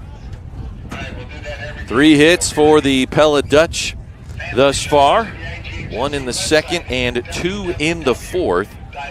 But 8 strikeouts for Lauren Hagedorn as teams take their time coming out for this top of the 5th inning. Alongside Andy Pollock, I am Brad Wells, and Andy, we always see good involvement of the crowd between the public address announcer, the Iowa Girls High School Athletic Union. Man, they put on a fantastic championship event, don't they? Yeah, Tim at PA always does an outstanding job at all the different sports, and you see Taylor Anderson out there. I hope his aim during duck season is better than what his aim was with a T-shirt gun this afternoon, because that was rough for old TA. He went 0 for 4 trying to get a T-shirt into the stands. Wrap those things a little tighter. One landed in the pitcher's circle. Another one landed on top of the net. Although with the T-shirt can, it's got to be tough to play the wind like this. Yeah, you got to keep those shirts tied tight. I assume those things came apart right away as he shot them out. There's a company down around the Des Moines area that does a will it cannon segment quite a bit. Well, they'll stuff something in their T-shirt can and see how well it goes out. And there's been some things that I wouldn't want to get in front of them when they shoot them out of the T-shirt cannon. But I think the safest place to be during that half inning was wherever Taylor Anderson was aiming. ADM comes out to start warming up now as we get ready for the top of the fifth. The two pitchers in this duel, Emma Ecoff for Pella and Lauren Hagedorn, you see warming up in the circle right now. They have been fantastic. Ecoff with 4 strikeouts, yet to allow a hit, and for Hagedorn 8 strikeouts, and has only allowed 3 base runners, all from a base hit, but stranded all of them. Only Katie Shekel got as far as second base for Pella. McKenna Pitlick was on second for ADM. That was back in the second inning when she was hit by a pitch, and then Noring drew a walk. But Pella to the plate. Riley Parks, first pitch, tries to put a bunt down and just rolls foul as Noring charging, scooping, but in foul ground. I think this is the 3rd inning in a row that they've tried to get that leadoff batter on with a bunt. Just try to sneak one past Parks over there on the third base side, but so far not able to keep any of them fair.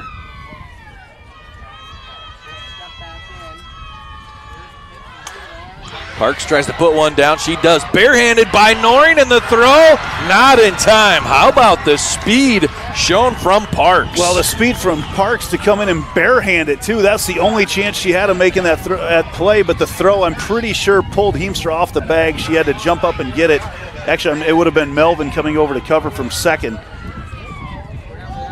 And I got my teams wrong, sorry. That was Parks rolling down the first base side. But yeah, Von Roden coming over, had to jump up. But Noring's play from third base was barehanding that thing and making the throw. That was the only chance she had to do it.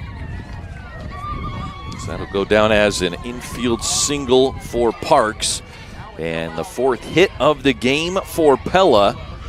And Braylon Van Zanti looks at strike 1 from Hagedorn. I think you got to be thinking about getting a bunt on the ground right now.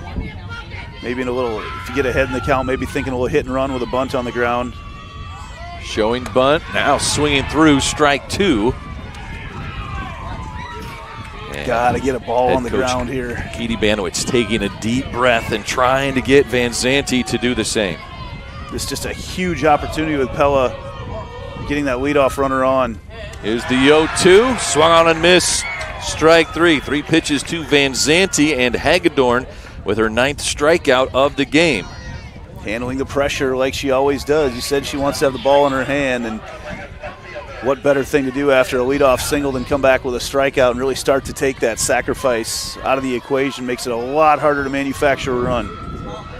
Now the batter, Elizabeth Thomas, swings and misses the first pitch from Hagedorn. Thomas back in the 3rd inning, had that 10-pitch at-bat that ended in the diving catch by Ellis Smith, the shortstop.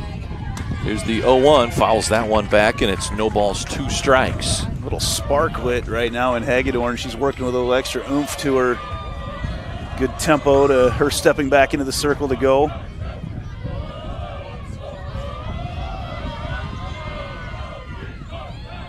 Here's an 0-2. Swung on and missed. On her way down to second, and there safely is Parks. It's a stolen base, but a strikeout for Hagedorn for out number 2. And Parks able to get into scoring position for the top of the order, Emma Ekoff. So much to unpack about that play. First of all, love the pitch location, love that on the 0-2, but I also love the decision to steal on the 0-2 because you're looking at probably not the best pitch out there, making something very difficult to throw down to second, and now you got a runner in scoring position, like you said, for Ekoff, the best hitter for Pella. Huge opportunity right now for the Dutch in the top of the fifth. Hagedorn delivers. Ekoff leaves that one up. 1 ball, 1 strike. Pella with 4 hits today, just haven't been able to string any of them together. Ekoff looking for her first hit of the game. Here's the 1-1. A changeup by Hagedorn. Drops right in there. Not going to lie, that pitch took my breath away. She's come with that rise ball so much. Looks like that's what's coming, and then it's a changeup, and it's just one of those, you heard a collective ooh from the crowd, too. What a beautiful pitch. Here's the 1-2. Rise ball outside is fouled away by Ekoff. There's been constant communication about laying off the high stuff right now from Coach Banowitz, and then she comes to that pitch, and it's dirty. That's not fair to be able to throw a pitch like that. 1-2. Hagedorn with 2 strikeouts already here in the fifth. Pella, runner in scoring position. It's fouled third base side. Tried to catch the drop ball on the outside corner, and it dropped late. Dodged a bullet there because Ekoff got around on that pitch.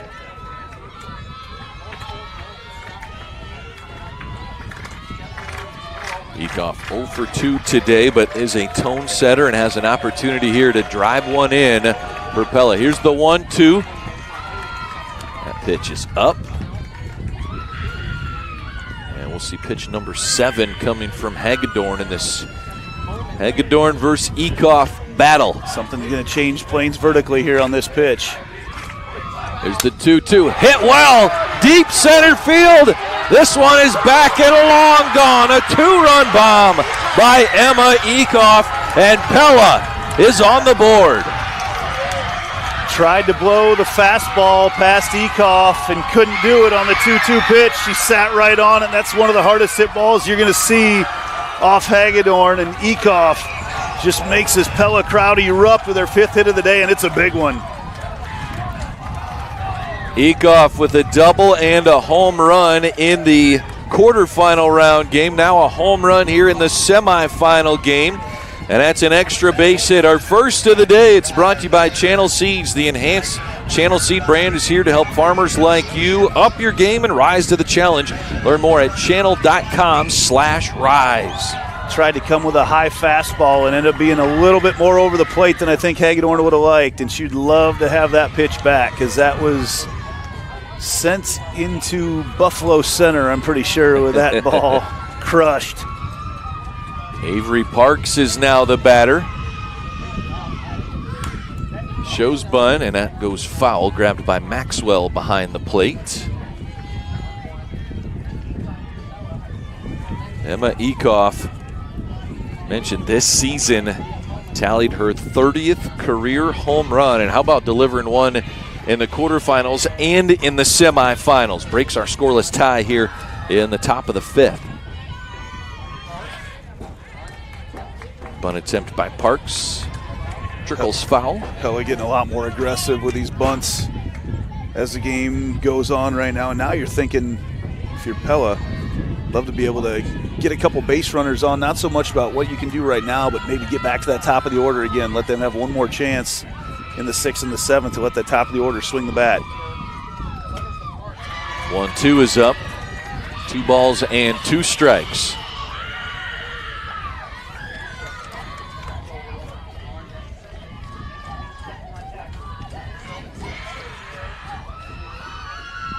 Here's the 2-2. Up high, count runs full for Avery Parks. Pella's been very disciplined at the plate as this game has gone on, seen the full gamut of pitches they can see from Hagedorn. And Hagedorn drops in, strike 3 on Parks, goes down looking. And 3 strikeouts here in the 5th, but a 2-run bomb by Emma Ekoff for our first runs of the game. Pella up 2-0 ADM an opportunity to respond after this. Here in Greater Des Moines, we're the unexpected sports mecca that feels like home. We are the big ballers, the little kickers, the underdogs, and the bulldogs. We've got events wacky and wild, big and small, we host them all. That old sports cliche, nobody believes in us? Nah, when you come here, you'll believe. Because in Des Moines, only the S's are silent. Let's go! At MidAmerican Energy, we're one company serving 1.6 million people who all need energy that's available 24/7. That's why we work 24/7. That's why we make investments in our systems that make us more resilient to extreme weather. That's why we generate power from all available resources to cover the variables in supply and demand. And that's why when the power is knocked out, we work around the clock to restore power to you. MidAmerican Energy, obsessively, relentlessly at your service.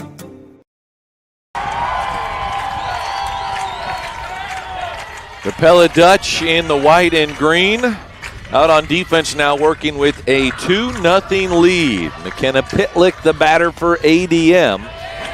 As we get inning number 5. Here in the bottom of the inning, rolling for the Tigers. Emma Ekoff in the circle after delivering a 2-run home run to center field.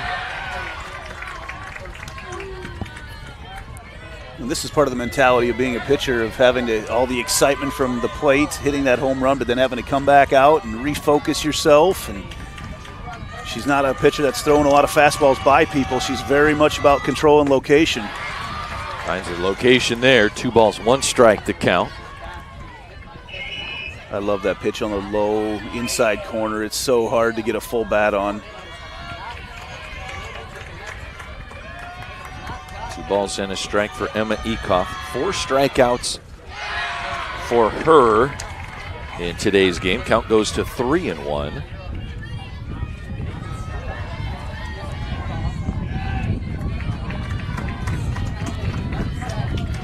One strikeout in the second, 2 in the third, 1 in the fourth. And gets 2 strikes on Pitlick, who swings at that 3-1 pitch. You're expecting a fastball to come, and she comes with that drop ball that looks like it's belt high and then trickles off the table. Hard to pick up on. Pitlick hit by a pitch in the second inning, fouls that one away. Third base dugout side. Pitlick advanced to second base on a wild pitch, but was stranded there. Good group of ADM students up there today. They've been rocking from the very beginning, trying to make good with the umpires during the starting lineups. They cheered very loud for the umpires. You never know when that might come into play. Pitlick looks at strike 3. Excellent change of speed from Ekoff. Well, and keep in mind, Ekoff was behind in that count early on as well, but changes of speed and for the first time puts a ball up in the zone, has kept everything else low in the zone, puts them up, and you expect it to drop. They've been disciplined about staying off those pitches, and it stays right there. And the chess match going on between both these pitchers and the hitters today is very fun to watch. Strikeout number 5 for Ekoff. Aubrey Noring, the batter, looks at strike 1. Ekoff getting a little more comfortable throwing that fastball right now. She has to be careful, though, as she gets back to some of the power hitters for ADM back at the top of the order. But she's pretty comfortable right now with that fastball. ADM at the 7th spot right now with Noring. The 0-1, bunt right in front of the plate. Fielded by Carlson, but the throw not in time. And Aubrey Noring with a 1-out bunt single here in the 5th to try and get ADM going, and that's their first base hit of the game coming here in the 5th. And the most solid contact that they've had on Ekoff so far, but that bunt could not have been placed any better. There was just no shot to make that play as Ekoff didn't want to come. The better angle was coming from Carlson at the catcher spot, but just too far out to make that play. Just killed it just in front of the plate. So now Ellis Smith to the plate, the Tigers shortstop. She puts down a bunt. That's in a good spot. The play made by Carlson.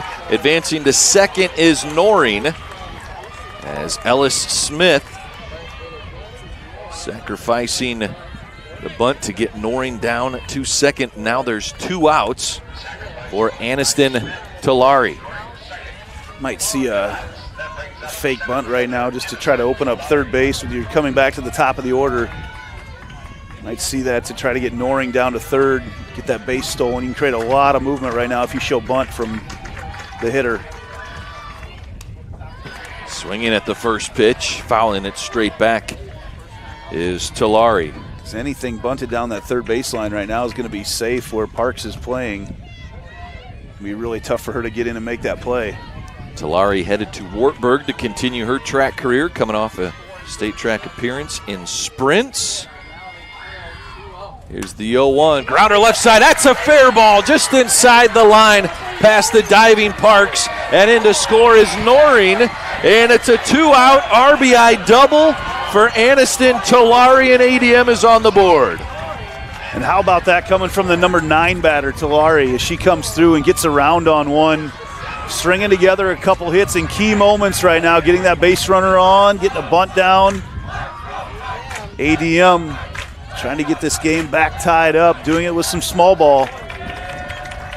And we do get to the top of the order here in the 5th. Elliot Van Roden, second baseman in that leadoff spot, 0 for 2, has made contact, grounded out up the middle both times. She puts a bunt down, and Carlson, the catcher, lets it roll foul before she grabs it quickly. As that bunt from Van Roden nearly stayed on that chalk line. They've found a little gap right now in the defense, really making Pella have to work for the outs. Talari with a clutch 2-out RBI double, stands at second. And a fake throw down to second base by Carlson. You could tell Talari's been in that situation before. Knew nobody was too close to the base there. Well, and I think Talari was trying to get a read on how Shekel was covering things. If Shekel broke for third immediately, she wasn't going to go, but you saw a really hard lead, and I think it was kind of a read of the shortstop if you try to steal or not. Here's the 0-2, way outside, trying to get Van Roden to chase, and now out after initially the tag was missed. Sliding around the base, Talari called out at third, and the threat is ended after 1 run in by ADM. Here's another look. Yeah, she was, same thing, she was reading the shortstop. Shortstop doesn't go cover, so she was safe initially. And then you see just slides just past the bag. Great call right on the spot there as Josh Perkins there to make the call, and that's exactly the right call in that situation. I don't mind it. You're going to lead back off with your leadoff batter in the next inning anyway. Love the aggressive base running. If you get a chance to have her at third base with the leadoff batter up, great. Otherwise, you go back up with your leadoff batter to start the 6th. 6th inning coming up right after this. We know that carrying your groceries out to your car seems a bit old school. That saying hello and asking about your day feels like a thing of the past. Being best at fresh, it's not just a fad. Serving high-quality meat at affordable prices? Talk about a throwback. But at Fairway, that's kind of our thing. Because some things never go out of style. Friendly at Fairway, it's more than just a name.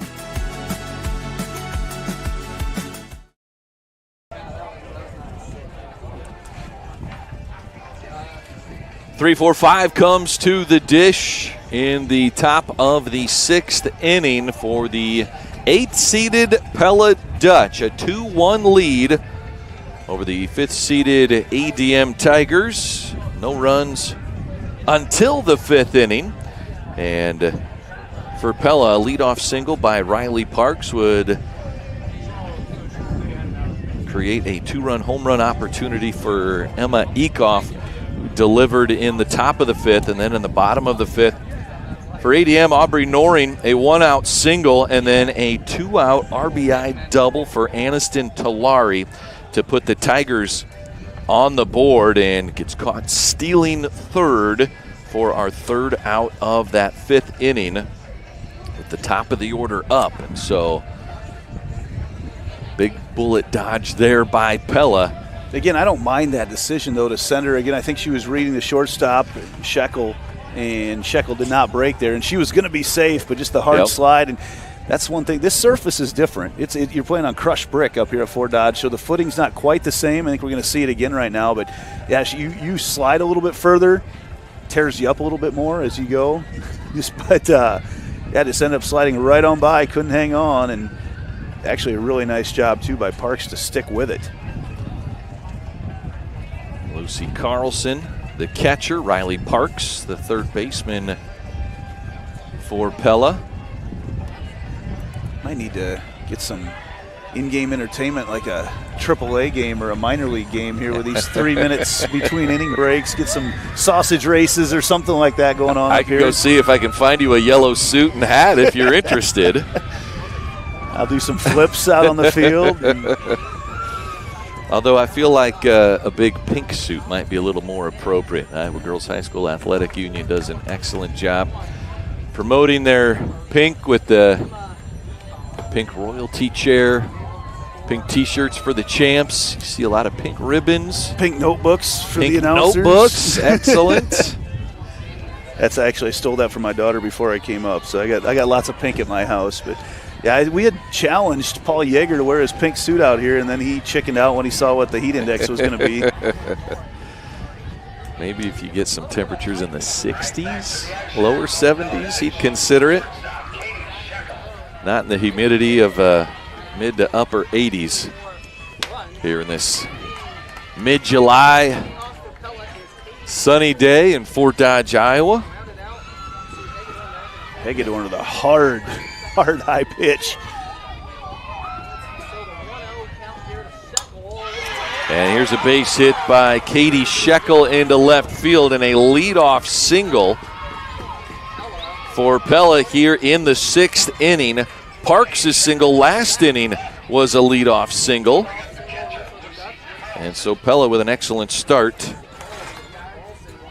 here Pella, in the 6th. 6 hits in the game, and again, getting that leadoff batter on is going to be huge right now. Hagedorn, I think she meant to throw a drop ball right there, but didn't get any movement on it. It stayed right up on the plate. Real solid contact from Shekel. So Lucy Carlson, the batter. Had one of 2 singles in the 4th inning. Right after Shekel singled to right, Carlson a grounder right up the middle into center field. And that one caught the face mask of Carlson, and now 2 runners aboard with nobody out for Pella here in the 6th. Hagedorn had not hit anybody this season before that right there. First hit by pitch of the year. That rise ball snuck away from her a little bit and didn't get her money's worth, I suppose you'd say. Caught grazed the front of the face mask, but a hit by pitch nonetheless. So Mallory DeShatis in to run at first base. There's a bunt, popped straight up. Runners have to retreat. The throw to second to a covering Aniston Talari for the double play. Holy cow. Heads up play of the tournament so far. Just came from Aniston Talari at center field. She never slowed down. As soon as she saw the bunt, watch the replay. That bunt's in the air. She's in. She never breaks stride. Covers second the whole way. We don't get to score too many plays. 2-8. That's going to go down. We'll have to put maybe some asterisks and some notes by that one. What a play by Talari, but then also Maxwell to make that throw down. Talari coming up with the 2-out RBI double in the bottom of the 5th. The trackster headed to Wartburg College showed the speed on the defensive side as well. So now 2 away, and Melvin chases strike 2. Huge momentum shift in the game for ADM right now, because there was a chance for Pella to put a couple more runs on the board with nobody out, runners on first and second, and wow. There's the 0-2, now a strikeout, and ADM gets out of it. Hagedorn with the punch out, her 12th, but the double play, Kinsey Maxwell to Aniston Talari, the defensive web gem in the top of the 6th. We'll be back with more of this 4A semifinal game coming up. At MidAmerican Energy, we're one company serving 1.6 million people who all need energy that's available 24/7. That's why we work 24/7. That's why we make investments in our systems that make us more resilient to extreme weather. That's why we generate power from all available resources to cover the variables in supply and demand. And that's why when the power is knocked out, we work around the clock to restore power to you. MidAmerican Energy, obsessively, relentlessly at your service. The Iowa Farm Bureau knows that strong schools build strong communities. That's why they proudly support the Iowa Girls High School Athletic Union and this inspiring Girls State Softball Championship. By supporting Iowa's youth, they're helping build Iowa's future. Alongside Andy Pollock, I am Brad Wells. Semifinal number 1 in the Class 4A field, and 8th-seeded Pella leading 5th-seeded ADM 2-1 as we are in the bottom of the 6th inning with the top of the order coming to the plate for the Tigers. Huge chance for ADM right now. Maybe one of your final chances to make this happen. Elliot Von Roden will lead things off. First pitch from Emma Ekoff is inside. See if they can capitalize on some of that defensive momentum created in the top half of the 6th. Von Roden was the batter when the 5th inning ended, as ADM had Aniston Talari on second, who tried to steal third and actually was initially called safe, then called out as she slid just past third base, tagged out by Riley Parks. There's a 1-1, grounder right side and gobbled up by Ella Heemstra at first base.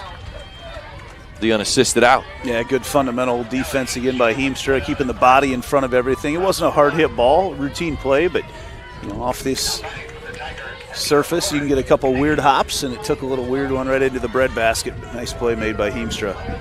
So now Lauren Hagedorn, the batter. She is 0 for 2 in this game against Ekoff.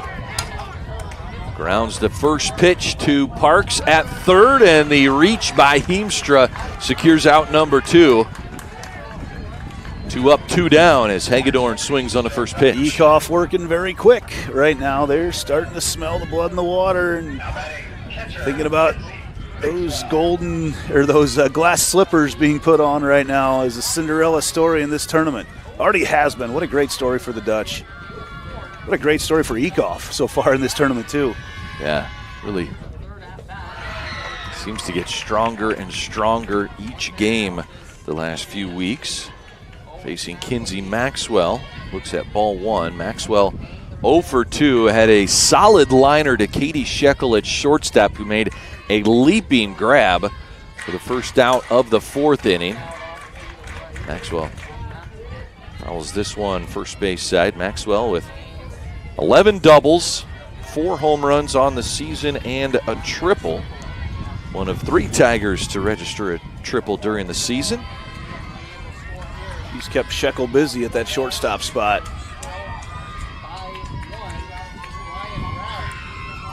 Here's the 1-1, grounder right side, and that gets through the infield, past the glove of Heemstra, and then you just mentioned the possible bounces you can get. Looked like it bounced right over the glove of Melvin, kind of had a little extra bounce on that one, but in for a single. Yeah, no chance for Melvin to get her body in front of it on that one, as she had to cover a lot of ground to get there. Either way, it was going to be a hit. It was going to be a single either way, because she was going to not be able to make that throw and that's get the lefty around on it. That's tough. It's just the 3rd hit of the game for the ADM offense. With 2 outs, it gives Maddie James an opportunity here in the 6th. Tying run on first, go-ahead run at the plate for ADM. James 0 for 2 and grounds the first pitch to Parks. Makes the scoop and the throw look easy. And a 2-out single for Maxwell. But Pella closes the doors. We head to the 7th inning in this for a semifinal game. Yeah, coming to a close right here on the Girls Union Network, powered by MidAmerican Energy Company. The Iowa Farm Bureau is proud to present the state softball tournament and celebrate the accomplishments of Iowa's student athletes. To the Iowa Farm Bureau, this is more than just a sport. It's hometown pride, it's hopes and dreams, it's our future leaders. It's a reason to do more and be more. And it's that farm-strong spirit that can only be found in Iowa. Congratulations to the student athletes and coaches on an outstanding softball season. And remember, today's successes are just the beginning of tomorrow's achievements.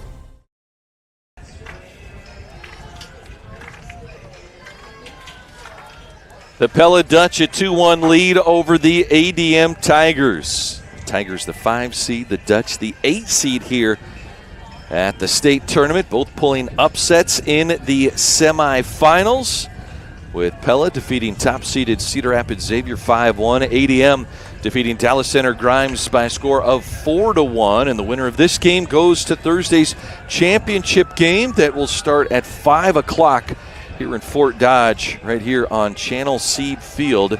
The other 4A semifinal coming up after this one. North Scott and North Polk, the 7 and 3 seeds, respectively. We've had a good one so far. Through 6 innings for Pella, 2 runs on 6 hits, and ADM 1 run on 3 hits. As the Pella Dutch about to come to the plate once again. They have left 4 runners on base. Left 1 on last inning. We've seen some great defensive plays as well. Yeah. Double play last inning by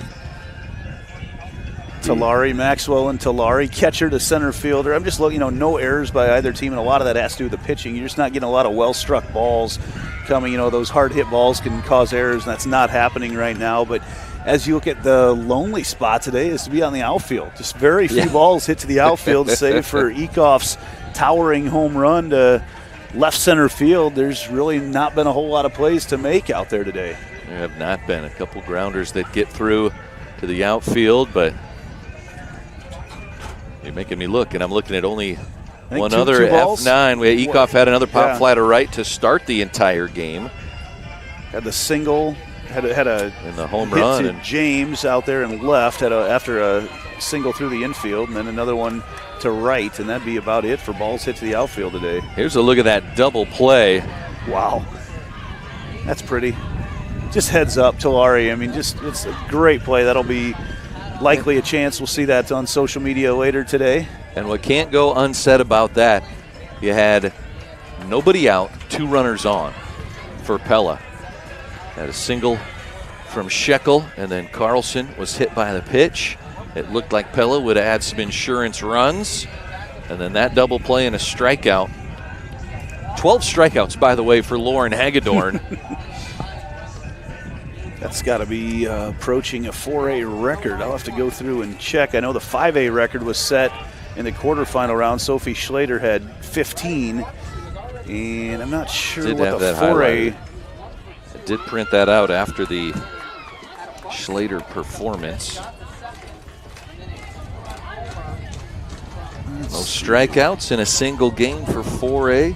16. Emma Olenzak of Perry back in 2016. That's in a 7-inning game. Not going to get that unless you see a drop third strike in this one. Pella to the plate. Riley Parks showing bunt. And it's fouled into the net for strike 1. Very impressive performance by Hagedorn regardless.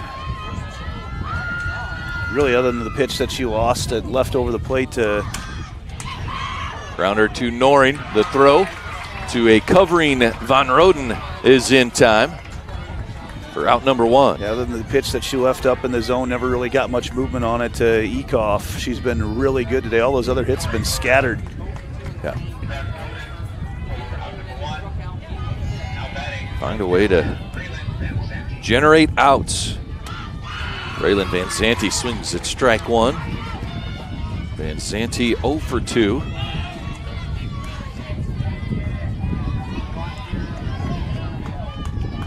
Right now, I'm sure Pella, as much as they'd like to score a run, they're just thinking we're 3 outs away from a state championship appearance.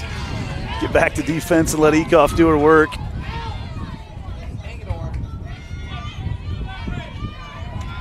Zanti grounded out to Pitlick. At first, that was a bunt attempt. Pitlick covered the bunt. Now 1 ball, 2 strikes.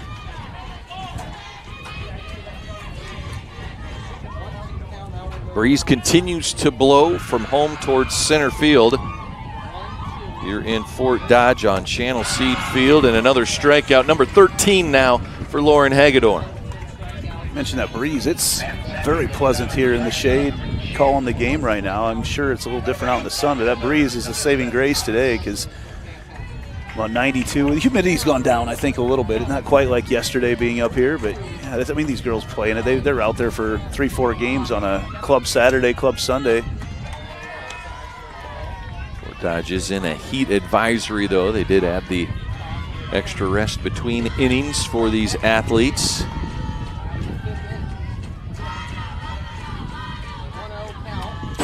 That one's fouled straight back. Elizabeth Thomas, the batter.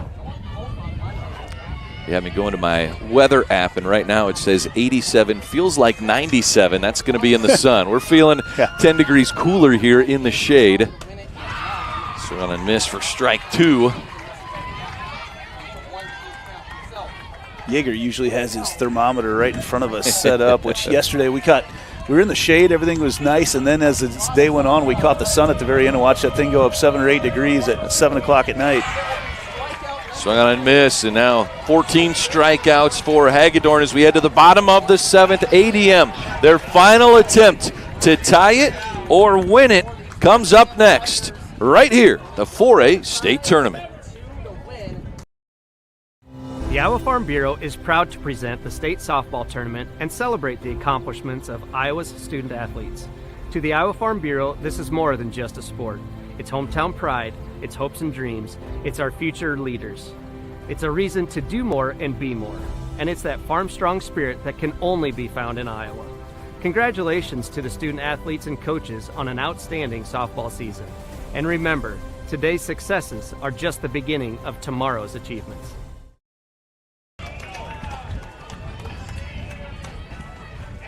It's the bottom of the 7th, 3 outs away from an appearance at the state tournament championship game in this 4A field for the Pella Dutch. ADM trying to extend it or win it here in the bottom of the 7th inning. It will be 5, 6, 7 in the order coming to the plate. Kennedy Stanford will lead things off. Has made contact in both of her at-bats. 2 ground outs. She was 0 for 2. As Emma Eekhoff in the circle to try and close it out here in the 7th for the Dutch. First pitch to Stanford in for strike 1. Well, the Dutch, pulled off the shocker of the tournament in that first round win over Xavier, who I think everybody had penciled in to be playing tomorrow. And now they'd like to flip places and be in that spot. They came into the tournament 22-12, which not a bad record, but we definitely usually see teams, the top teams in the championship, 3 or 4 losses, maybe 5 when they come in. And Pella, even the record of Eekhoff coming into this game 15-8. They're coming into the tournament 15-8 on the year, but wow, she has been so good in this state tournament. Here's the 1-1, grounder up the middle. Oh, great snag by Eekhoff, and there's one away.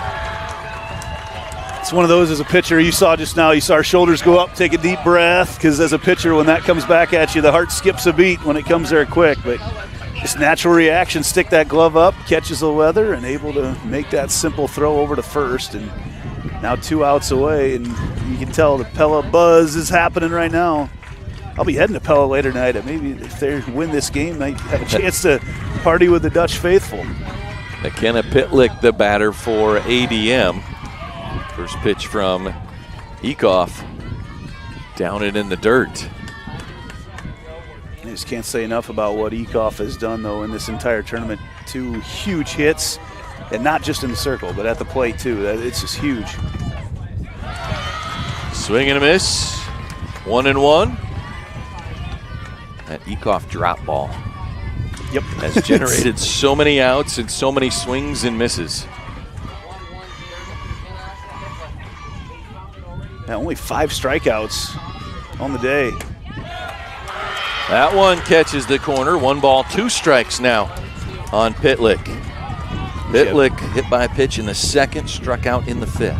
Would she have 6 in the quarterfinals? 6 strikeouts, I think is what it was. I believe you are right. 6 Something or like was that. it 8? Let me look back. She had 8, 2 in that last inning, and gets 1 in the 7th inning here in the semis.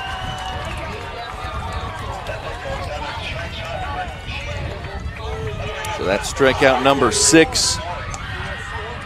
And now we'll face the batter, Aubrey Noreen, with 2 away. Noreen, a single in her last at-bat, walked back in the 2nd inning. She has reached base both times as she has stepped into that right-handed batter's box. First pitch down and low.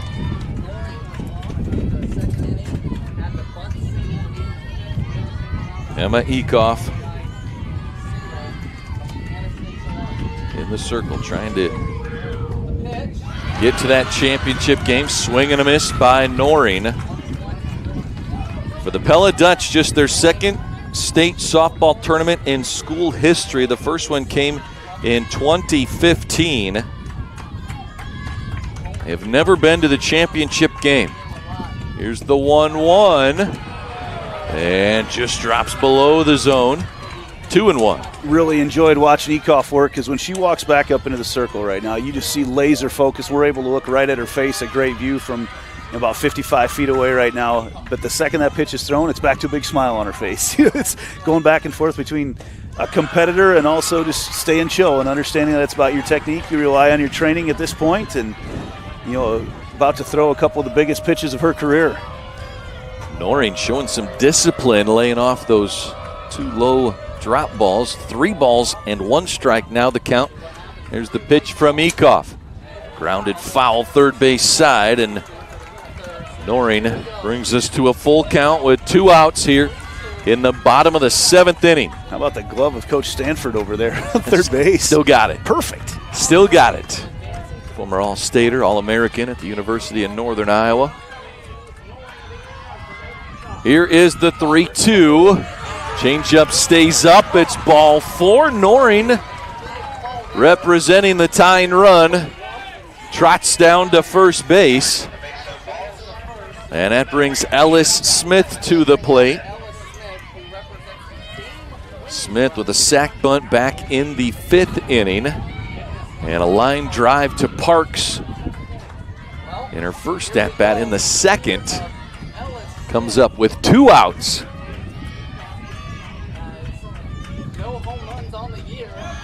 And that one catches the zone for strike 1. Really nothing's changed in the situation right now for Pella. You're just worried about getting the batter out right now, and anything hits the outfield, you're going to cut it off. You'll see that runner home. You just don't want to allow that winning run to come in. The 0-1 to Smith, down in the dirt. Great block and scoop by Lucy Carlson behind the dish. Yeah, Carlson hopping to get out of there, but also, that's something that maybe earlier on in the game you might see Noreen take off and head to second, but at this stage right now you are staying close to that base as you represent the tying run. Well, and you've got to be sure as well. With 2 outs, you don't want to end the game. Yeah, on the base paths for sure. Unless it's the right opportunity and worth the risk. Here is the 1-1. That one is fouled towards the dugout. 1 ball, 2 strikes to count now on the batter, Ellis Smith. A lot of encouragement for Ekoff in the circle from Melvin and Shekel. They've had her back all day long. Smith on last year's all-tournament team. See if she can come up with another clutch hit here in 2025. Here's the 1-2, swung on and missed. Strike 3, and strikeout number 7 for Ekoff, and the Pella Dutch are headed to the 4A title game. Just didn't see it coming. I mean, if you're a Pella fan, you came in thinking, hey, maybe keep it close against Xavier. You're thinking that, and then you come in and ADM pulls a little bit of an upset in their game, and now Pella to the state title game that hasn't struck midnight yet on Cinderella. Man, they get a chance to bring home everything. And you mentioned that first team to punch their ticket in this state tournament to the finals. What a day to be a Dutchman. The 8th-seeded Pella Dutch into the championship game. Head coach Katie Banowitz will now play in a championship game on Thursday and get married on Saturday. And her hands on her knees as she just can't believe the performance she saw from her ladies, including Emma Eekhoff, the pitcher, who delivered a gem and shut down this tough Tigers offense. Now, Coach Banowitz will have a chance for a couple rings to go on her hand here at the end of the week. But what can you say about Eekhoff? I mean, just outstanding pitching, has the clutch hit to deliver the win, the home run. It's just, she's coming from nowhere. This is a girl that's going to a small school in Florida, at the end of the year, and undoubtedly to be a pitcher, but man, she's turned a lot of heads at this state tournament with a couple wins. And you mentioned earlier, she's doing this hitting against some really, really good pitching. Yeah. So that'll do it. Pella puts the sticker on the bracket to advance the 8th-seeded Dutch to the 4A championship game, where they will take on the winner of the 7th-seeded North Scott and 3rd-seeded North Polk squads that will play next right here on Channel Seeds Field. For Andy Pollock and our entire crew, including Aaron Bandy and Caleb Neese, I am Brad Wells. Thanks so much for joining us here in this 4A semifinal game from Fort Dodge, Iowa.